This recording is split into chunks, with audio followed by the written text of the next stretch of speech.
Hi, I'm Dan Krutka. I'm a social studies teacher educator, and I will be creating a series of videos that can help social studies teachers, particularly those new to the field. Today we're going to start by trying to answer a pretty basic question. What is the social studies? It's a subject in school, right? But what is it? I mean, if you walk into a bookstore, you won't have trouble finding books on science, math, or literature. But if you ask one of the employees in a bookstore, where are the social studies books, you might get a blank look.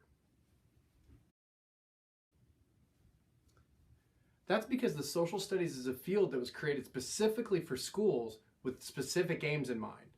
In the late 1800s, the rise of an industrialized society resulted in the emergence of more specialized fields of knowledge like history and economics as professions. This happened at the same time as many US states began requiring compulsory education for students. There were a lot of fights about what students should learn, and these new disciplines argued that their field is the one that should be included in schools. Historians were the most successful in arguing for the importance of history, and several educational committees agreed.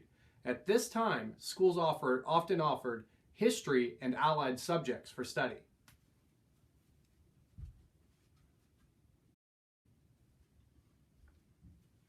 Then, during the progressive era of the early 1900s, there was a focus on social betterment, and the idea was proposed for a social studies that focused on developing citizens who could better society.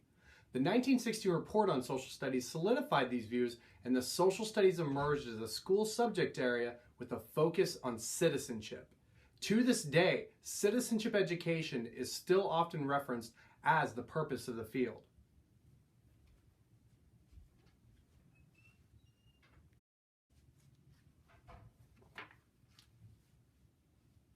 Most schools now have social studies departments, and there are professional organizations like the National Council for the Social Studies, or NCSS, that promote the field. And there are a number of journals like Social Studies and the Young Learner for elementary social studies teachers, Social Education that publishes articles primarily for middle and secondary educators, but also elementary educators.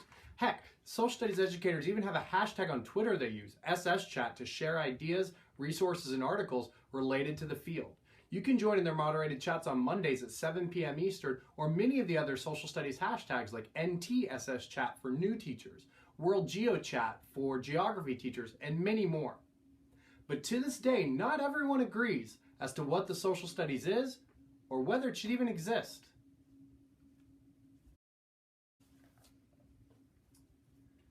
Returning to what I was saying earlier, there are two main points of view. In his excellent 2005 book, Stephen Thornton calls these two views the social science approach and the social education or just social studies approach. One point of view is that the social studies is just a bunch of separate disciplines like history, geography, political science, economics, sociology, psychology, anthropology, law, and even more. In this view, the methods of the discipline are important, and students should learn to be mini historians and use the methods to the degree that it's possible that historians use. The main purpose then is to know and understand history or geography or any other discipline.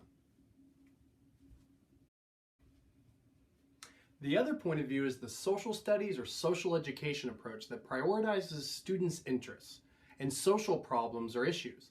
In this view, students can learn and draw from the various disciplines like history and geography, but the purpose is to learn about and address important issues in their local, national, or global communities.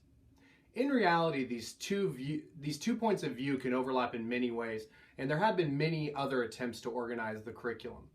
For example, at the elementary level in particular, social studies have been organized through an expanding environment approach that helps students initially learn about their school, family, and neighborhood, those things right around them, and then gradually moved outward to learn about broader horizons across time and space in their country, hemisphere, and the world. And most states also have social studies standards that help identify what students should learn, and there's often a lot of political controversy around those. Textbooks are often aligned with these standards. However, there have been attempts by NCSS and other organizations to address how teachers approach these topics through themes or thematic learning. In the social studies, the NCSS, for example, released 10 themes that can help understand how to think about social studies topics.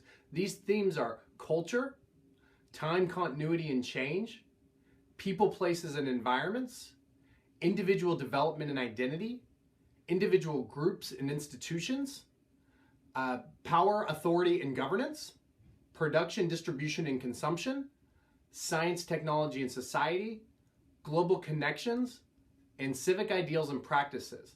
Each one of these could help to build your own units of study around some of those common themes, or you can find them within your courses.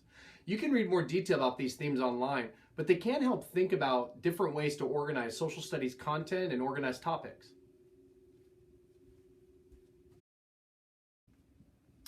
Most recently, the social studies educators have developed the College, Career, and Civic Life Framework, otherwise known as C3. This framework is in very many ways a compromise between the social science and social studies approaches. In this framework, they offer a 4-part inquiry arc for quality social studies instruction. The first step involves students and teachers developing questions and planning inquiries of what to study. For example, students might ask, why is there racism in the United States? Teachers then help students learn to apply disciplinary concepts and tools from a discipline like history. Students should learn and understand historical thinking, and they should think how to understand chronological reasoning, causality, significance, and other critical ideas in the field. These ideas can then help students learn to evaluate sources and use evidence in whatever particular discipline they're using. For example, teachers might study the roots of slavery and its racialization in early U.S. history by interpreting primary documents like letters or laws, and then reviewing secondary sources like paintings from the time period or reading historians' perspectives.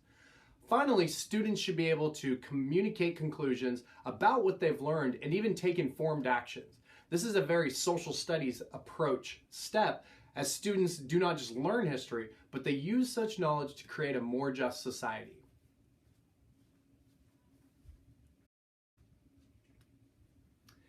In the end, social studies educators should always consider, what is the purpose of social studies? Citizenship, of course, but what kinds of citizens do we want? In a famous study, Westheimer and Kahn studied democratic education programs and argued that educators often prepare students to be personally responsible citizens, but not participatory or justice-oriented ones. In short, teachers help students learn how to donate to a food drive, but they don't often give them the skills and knowledge to be able to organize their own food drive, or even question why there is so much food poverty in specific communities and figure out how to change structures to ensure a more equitable society. If the purpose of social studies is citizenship, what types of citizens will you prepare in your classroom? I hope you enjoyed this video. You can find links to more information in the notes below the video, and you can find me on Twitter. I'm @Dan Krutke, and I'll see you next time.